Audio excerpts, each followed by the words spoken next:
Ladies and gentlemen, boys and girls, Kwite has kind of responded, maybe like a little bit. So since we last spoke about this situation, Kwite has come out and kind of given us a little bit of an update on the situation. He's at least told us when we can roughly expect to see a response from him, and that's been rather interesting. Welcome back to the channel, boys and girls. I do hope we're all doing well today. Before we do go any further, I just want to ask that if you enjoyed the video at any point, you consider leaving a like. If you are new around here, consider subscribing and turning notifications on. And with all that out of the way, let's go ahead and get into this new sort of information surrounding the Kwite situation. So first things first, in this video, I do want to touch on a screenshot, a response that we got from Kwite, which actually wasn't from Kwite. A lot of people have been faking screenshots throughout the situation, and that has been absolutely mind-boggling to me. Yeah, sure, we have some pretty damning allegations being made against this guy, but they're just that, allegations. I don't know who needs to hear this, but allegations are not evidence, okay? Now, in my last video on this topic, I remember saying something along the lines of, oh, if Kwite hasn't responded yet, then he must be guilty and trying to find a way out of it. Like, I know it's just commentary shit, I know it's just YouTube shit, but you're being accused of legitimately sexually assaulting an individual. Where's your response, dude? Where are you at? Like, even if your only response is, yeah, I did it, I'm gonna take some time away from the internet and hope you guys welcome me back, you know,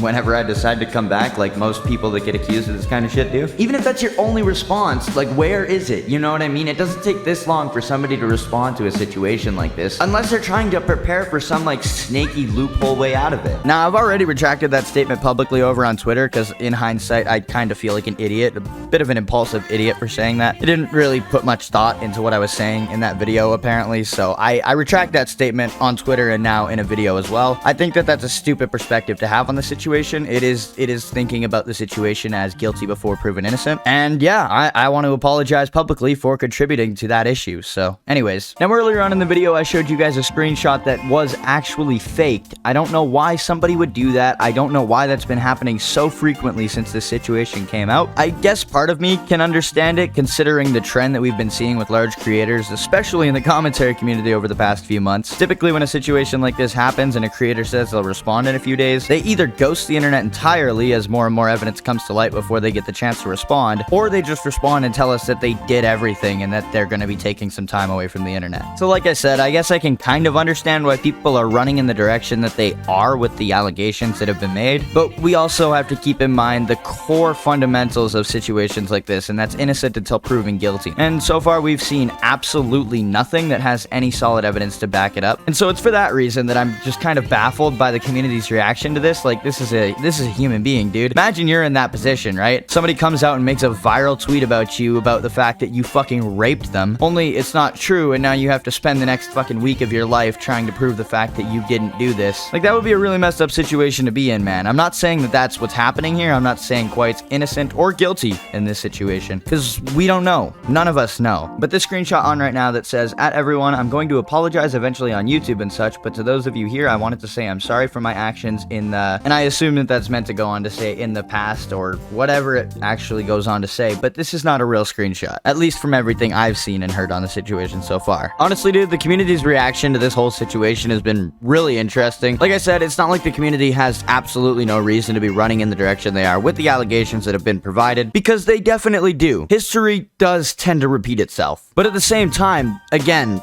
I'll just reiterate, there's been no evidence provided that Kwite is guilty. He hasn't even responded to the situation yet. He hasn't even given his perspective or his account of what happened, and everybody's just immediately jumping to wanting him to be guilty. It's been very interesting to watch, like I said. Anyways, fellas, this was a bit of a shorter one today, but I wanted to make sure I was coming in and letting you guys know what was going on with this whole situation. If you guys enjoyed, be sure to leave a like. If you're new around here, consider subscribing and turning notifications on. If you do enjoy the content and you want to support the channel even further, go ahead and click on one of the videos on screen now. It helps the channel out when you keep clicking on more of my videos. Anyways, with all that out of the way, I'm out of here. Peace.